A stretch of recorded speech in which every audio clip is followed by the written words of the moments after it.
Hello everyone, this side Mohit senior. Welcome back to our YouTube channel. Cricket की दुनिया में से कुछ ताजा और बड़ी मेजर अपडेट निकलकर सामने आई है। सबसे पहली बड़ी मेजर अपडेट निकलकर सामने आ रही है इंडिया स्क्वाड को लेकर। तो जैसे कि आपको पता होगा, इंडिया की अब ओडीआई सीरीज होने वाली है ऑस्ट्रेलिया के खिलाफ। तो इसी के बीच में जो स्क्वाड है वो अनाउंस कर दिया गया है। हम कब से ये एक्सपेक्ट कर रहे थे कि इसमें रोहित शर्मा और विराट कोहली की वापसी होगी। इसमें रोहित शर्मा विराट कोहली की ओडीआई सीरीज के अंदर वापसी तो हो रही है, लेकिन रोहित शर्मा इस सीरीज के अंदर जो वो एज ए कैप्टन नहीं खेलेंगे। इस सीरीज के अंदर जो शुभमन गिल को जो है वो कैप्टन बनाया गया है। और साथ ही साथ एक मेजर अपडेट और भी निकल कर सामने है कि श्रेयस अय्यर की जो इस ओडीआई सीरीज के अंदर वापसी हुई है वो भी एज ए वाइस कैप्टन।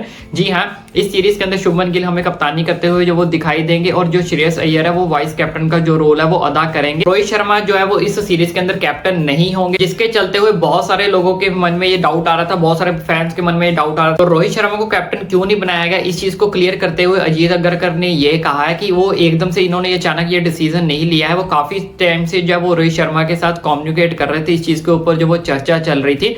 और आने वाले टाइम के अंदर 2027 के वर्ल्ड कप के अंदर रोहित शर्मा विराट कोहली खेलेंगे नहीं खेलेंगे, ये भी अभी तक किसी भी तरह से जो कंफर्म नहीं है।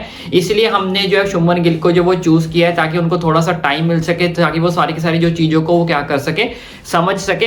और हमने ये जो डिसीजन है वो अचानक नहीं लिया है, आगे चलकर फ्यूचर को देखते हुए हमने ये जो डिसीजन जो है वो लिया है। फिर इसी के बीच में क्वेश्चन पूछे गए कि अगर अभी तो जो रोहित शर्मा है वो चैंपियंस ट्रॉफी को जीत कर आया, तो अजीत अग्रकर ने कहा अगर वो चैंपियंस ट्रॉफी नहीं भी जीतते तब भी हम उनको इसी तरह से जो वो आगे कम्युनिकेट करते, हम उनको कैप्टनसी जो वो देते। लेकिन कुछ कई बार समटाइम्स कुछ डिसीजन ऐसे होते हैं जो डिसीजन लेने आसान नहीं होते, लेकिन आपको अपनी टीम के लिए और आगे फ्यूचर को देखते हुए कुछ डिसीजन जो वो लेने पड़ते हैं। बाकी आपकी इसके ऊपर क्या राय है, मुझे कमेंट करके अपनी राय जो वो जरूर बताएं। चलिए आगे बढ़ते हैं नेक्स्ट मेजर अपडेट की तरफ। तो नेक्स्ट मेजर अपडेट निकलकर सामने आ रही है अभिषेक शर्मा को लेकर। जी हाँ, अभिषेक शर्मा जैसे कि आपको पता होगा अभी उनका टूर्नामेंट खत्म हुआ है, तो वो मैन ऑफ द टूर्नामेंट भी जो वो रहे थे एशिया कप के अंदर। तो इसी के बीच में अब उनका जो चयन होता है वो स्क्वाड इंडिया के ए के लिए होता है। तो इंडिया ए के लिए वो खेलने के लिए जो जाते हैं, और उसी जिस दिन उनका मैच होता है उसी दिन उनकी बहन की जो वो शादी भी होती है। अपनी बहन की शादी को मिस करके इंडिया ए के लिए जो वो खेलने के लिए जाते हैं, क्योंकि उन्होंने अपनी नेशनल ड्यूटीज को फर्स्ट प्रायोरिटी में रखा होता है। और जैसे ही वो खेलने के लिए जाता है उस मैच के अंदर वो पहली बॉल के ऊपर जो वो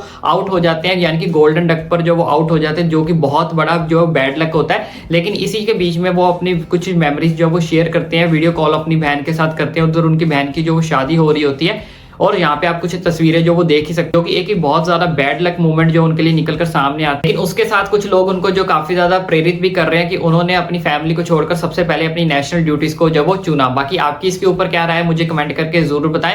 बाकी उनकी बहन की शादी की डिटेल वीडियोस भी हमने ऑलरेडी कवर कर रखी है, जो आपको हमारे चैनल के ऊपर जब वो मिल जाएंगी। सारी की सारी वीडियोस फोटोज आपको उस वीडियो के अंदर मिल जाएंगी। और इसी तरह के लेटेस्ट अपडेट पाने के लिए अपने भाई के चैनल को सब्सक्राइब करना ना भूले, free of cost channel subscribe कर देना।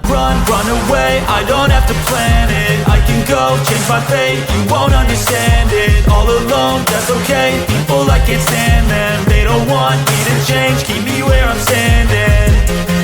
And I don't wanna be where I am.